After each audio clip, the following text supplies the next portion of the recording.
Nous sommes réunis ce soir. C'est suite au dernier passage des agents de l'ANITTC, avec évidemment accompagné de forces de l'ordre, pour une nouvelle immatriculation de nos domiciles qui, dans un délai très proche, d'après leur dire, fera l'objet d'une démolition. Déjà, nous sommes surpris parce que il y a près d'une semaine, nous avons rencontré, enfin le chef de l'État est arrivé ici sur place. Il a rassuré les populations en disant que la route est passée, il n'y a plus de casse à faire. C'est-à-dire, je peux vous prendre un exemple, j'ai l'exemple de la maison de la sœur qui est à côté, dont le ministre même de l'Habitat a demandé de refaire les travaux, d'améliorer, parce que cette maison va être inspectée, sinon visitée par le chef de l'État lors de l'inauguration de cette voie.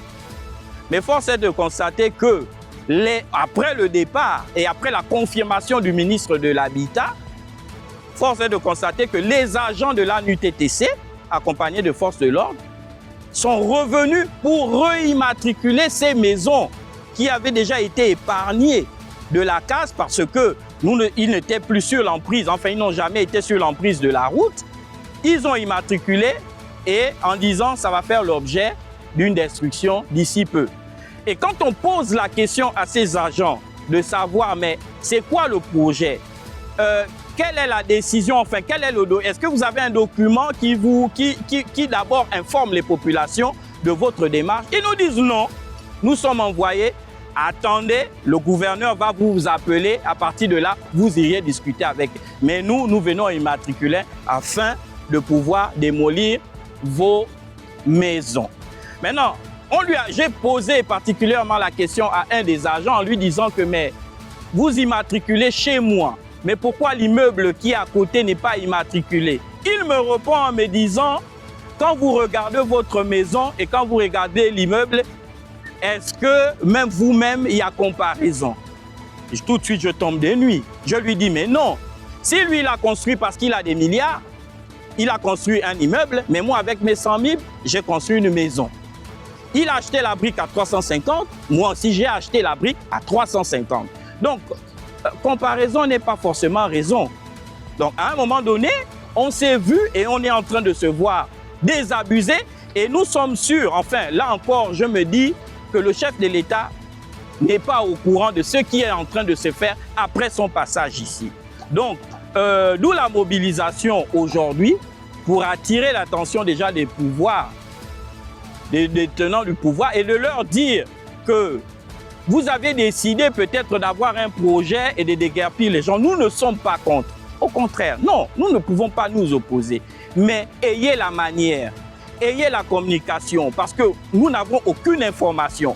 Nous n'avons rien qui nous permet de comprendre le bien fondé de l'action du chef de l'État. Ou, je dis bien du chef de l'État parce que jusque-là, je me dis que c'est sous ses auspices que c'est en train de se faire. Donc, à un moment donné, nous interpellons les pouvoirs publics pour leur dire « Venez nous expliquer, venez nous rassurer ». Parce qu'aujourd'hui, nous sommes à l'approche. La rentrée, je crois que c'est le 2. Mais si c'est le 2, on fait comment? Si on doit être déguerpi d'ici, on fait comment avec nos familles? On s'installe où? On fait quoi? Et quelles sont les conditions? Et ce qui nous emmène à être là, parce qu'encore, on peut attendre la communication du gouverneur.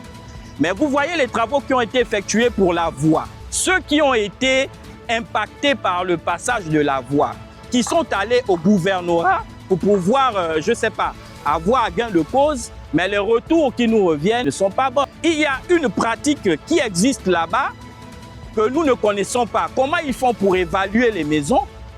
Comment ils font pour déterminer les montants octroyés à tout un chacun? Donc vous comprenez, on est dans l'impasse totale. Donc on ne comprend véritablement plus qu'est-ce qui doit se faire ici et pourquoi il y a certaines bâtisses qui doivent demeurer et pourquoi on en casse d'autres. Donc, voilà. Et donc, nous interpellons les plus hautes autorités, ceux qui sont en habilité de nous donner des informations fiables à venir nous donner ces informations. D'où notre mouvement d'humeur de ce matin.